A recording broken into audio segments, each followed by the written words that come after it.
চাদরখানা পরিয়া এবার ঘর থেকে বাইরে হয়ে যায়। আল্লাহর নবীর সামনে দিয়ে হাঁটে। আল্লাহর পয়গম্বর বলে, এই তুমি কে? এত সকাল সকাল কে তুমি বারবার হাঁটতেছ? হযরত আলী বলেন, আমি হলাম হাসান হুসাইনের বাবা, বিশ্ব নবী রাহমাতাল লিল আলামিনের জামাতা। ওই সময় আল্লাহর পয়গম্বর বলেন, এ আলী এত সকাল সকাল তুমি কেন হাঁটতেছ? হযরত আলী বলেন, ওগো পয়গম্বর, ওগো নবীজি, আজ কয়েকদিন ধরে আমাদের ঘরে কোনো খানা নাই। আপনার নাতি হাসান হুসাইন না খাওয়া,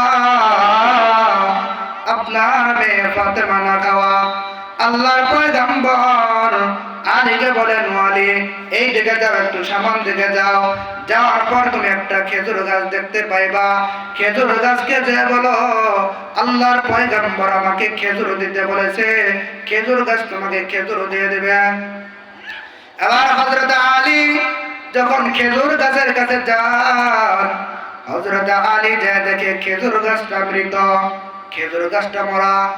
এবার হযরত আলী বলেন, আল্লাহর পয়গম্বর তো আমাকে বলেছে খেজুর গাছের কাছে যে বলবা খেজুর গাছ তোমাকে খেজুর দিয়ে দিবে। এবার হযরত আলী চাদরখানা ধরিয়া খেজুর গাছকে বলতেছেন, ও খেজুর গাছ, আল্লাহর পয়গম্বর আমাকে খেজুর দিতে বলেছে। হযরত আলী একথা বলতে দেরি হয়, মরা গাছ থেকে তাজা খেজুর পড়তে দেরি হয় না। বলি না আল্লাহু আকবার।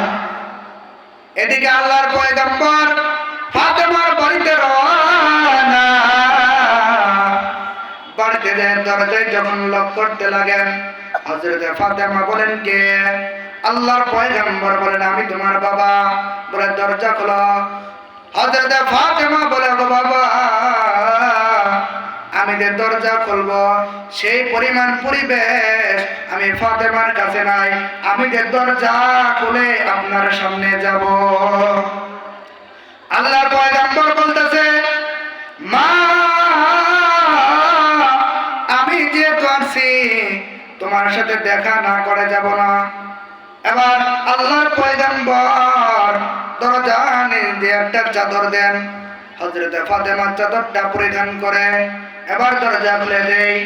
আল্লাহর পয়গম্বর বিশ্বনবী রাহমাতাল লিল আলামিন এবার ঘরের ভিতরে ঢুকেন। ঢুকে দেখে হযরত ফাতেমার চেহারাটা শুকিয়ে গেছে।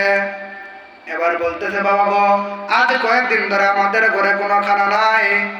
আপনার নাতি হাসান হুসাইন বলতেছে, ওগো মা, আমরা খেয়াল করে দেখেছি আমাদের যখন ক্ষুধা লাগছে, আমরা যখন আমার নানার চেহারার দিকে তাকাইছি, আমাদের ক্ষুধা মুহূর্তের মধ্যে নিবারণ হয়ে গেছে। বলি না সুবহানাল্লাহ। আমার ভাইরা, সেই রাহমাতাল লিল আলামিন সেই নবীজি এবার বলতেছে, মা ফাতেমা একটু দাঁড়াও, আমি আসতেছি।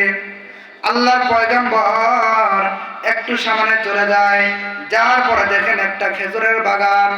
আল্লাহর পয়গম্বর এবার বলতেছেন, কে আছো গো? আমি কাজ করব, আমার কে রাখবা কাজের জন্য? একজন এখানে এসে বলেন, তুমি কি কাজ করবা? আল্লাহর পয়গম্বর বলে, তোমার কি কাজ আছে? বলে যে, এই যে কুয়া থেকে পানি উঠায়া খেজুরের টালে দিবা, চারার ভিতরে দিবা। আল্লাহর পয়গম্বর দেখিয়ে দেন, উম্মত, আমি নবী নিজে শ্রমিকের কাজ করে দেখা দিলাম। উম্মতরা আমার, তোমরা কাজ করতে লজ্জা পাইবা না, কাজ করতে শরম পাইবা না। হালাল ভাবে তোমরা যেমনে পাও উপার্জন করবা, কিন্তু হারাম খাইতে নিষেধ করেছেন কিনা? কিন্তু আজ আমরা কাজ করতে যদি শরম পাই, চলবে নি। আমার ভাইরা, যে নবীকে না বানাইলে আল্লাহ তাআলা আসমান বানাইতেন না, জমিন বানাইতেন না, তারা বানাইতেন না, গাছপালা তরুলতা বানাইতো না, আল্লাহ আপনাকে আমারে বানাইতো না। সেই নবী এখন শ্রমিকের কাজ করে উম্মতদেরকে দেখিয়ে দেয়, রে উম্মত, আমি নবী নিজে শ্রমিকের কাজ করে দেখাইলাম। উম্মতরা আমার, তোমরা কাজ করতে লজ্জা পাইবা না, কাজ করতে শরম পাইবা না। এবার আল্লাহর পয়গম্বর শ্রমিকের কাজ করতে শুরু করে দেন। এইভাবে এক বালতি দুই বালতি এইভাবে বালতি পানি উঠায় আল্লাহর পয়গম্বর খেজুরের ডালের ভিতরে দেন। এক বালতি দুই বালতি এইভাবে 9 বালতি আল্লাহর পয়গম্বর পানি উঠান। 10ম বালতি পানি উঠানোর সময় বালতিটা রশি ছিঁড়ে বালতিটা কুয়ার ভিতরে পড়ে যায়। আল্লাহর পয়গম্বর দাঁড়িয়ে রয়। এমন সময় ইহুদি বলতেছেন, তুমি কেন কাজ করো না, পানি কেন উঠাও না? আল্লাহর পয়গম্বর বলেন, রশিটা ছিঁড়ে বালতি তো কুয়ার ভিতরে পড়ে গেছে। ইহুদি রাগান্বিত হইয়া বলে, আমি তো তোমাকে পানি উঠায় খেজুরের ডালে দেওয়ার জন্য রাখছি, বালতি ছিঁড়ে পানি কুয়ার ভিতরেতে বালতি পড়ে গেছে, এই জন্য তো রাখি নাই। ইহুদি আবার রাগ সহ্য না করতে পারিয়া আল্লাহর পয়গম্বরের গাল মুবারক একটা থাপ্পড় মেরে দিছে। বলি না আউযুবিল্লাহ।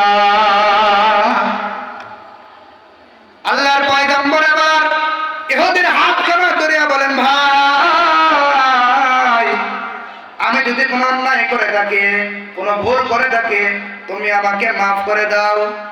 তোমার রাগ যদি নিবারণ না হয়, আমি আমার জামাটা খুলে দেই, তোমার যত খুশি তুমি আমাকে থাপ্পড় দাও। আমরা কেমন নবীর উম্মত, যে নবীকে বিনা দোষে থাপ্পড় মারলো, এরপর নবীজি ক্ষমা চায়, বলে ভাই তুমি আমাকে ক্ষমা করে দাও, তোমার রাগ যদি নিবারণ না হয়, তোমার যত খুশি তুমি আমাকে থাপ্পড় মারো। আর কেউ যদি আমাদের একটা গালি দেয়, আমরা 2টা গালি দিতে চেষ্টা করি, ডাবল দিতে চেষ্টা করি। কেউ যদি একটা মার দেয়, আমরা কি ডাবল দিতে চেষ্টা করি। কেমন নবীর উম্মত আমরা? আমার নবী কে বিনা অন্যায় বিনা অপরাধে ইহুদি থাপ্পড় মারলো, এরপরও নবীজি কি পাল্টা কোনো কি জবাব দেন নাই। নবীজি নিজেই বলতে, ভাই আমি যদি কোনো অন্যায় করে থাকি, ভুল করে থাকি, তাহলে আল্লাহর রাস্তায় আমাকে মাফ করে দাও। আর তোমার রাগ যদি নিবারণ না হয়, তোমার যত খুশি তুমি আমাকে থাপ্পড় দাও। সম্মানিত সুধী, কেউ যদি আমাদের গালি দেয়, আমরা তাকে গালি দেব না। কেউ যদি আমাদের একটা মার দেয়, তাকে আমরা পাল্টা মার দেব না। এটা হলো আমার নবীর আদর্শ।